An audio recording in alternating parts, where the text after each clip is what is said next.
Pizza নিয়ে দারুণ একটা গল্প আছে, দাঁড়ান বলছি।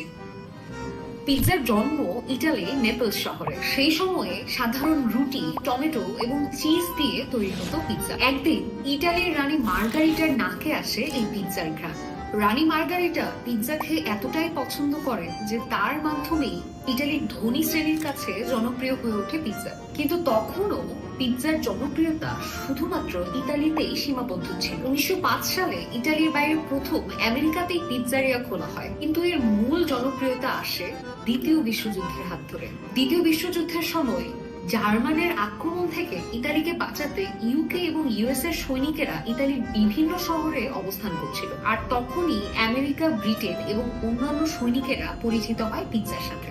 যুদ্ধের সময় আর্মির রেশনের যে খাবার, তার চেয়ে পিৎজা ছিল অনেক বেশি পুষ্টিকর এবং সুস্বাদু একটি খাবার। সেখান থেকে অনেক সৈনিকের পছন্দের খাবার হয়ে যায় পিৎজা। যুদ্ধ শেষে তারা বাড়ি ফিরিয়ে নিয়ে যায় ইতালির নেপলস শহরের এই পিৎজা রেসিপি। দ্বিতীয় বিশ্বযুদ্ধের পর 1950 সালের দিকে যুক্তরাষ্ট্রের সকল শহরেই দেখা যায় পিৎজা নিয়ে। পরবর্তী সময়ে পিৎজা হাট বা ডোমিনোজের মতো ফুড চেইনের হাত ধরে কিন্তু বিশ্বব্যাপী ছড়িয়ে পড়ে ইতালির নেপলস শহরের শ্রমজীবী মানুষদের এই খাবারটি।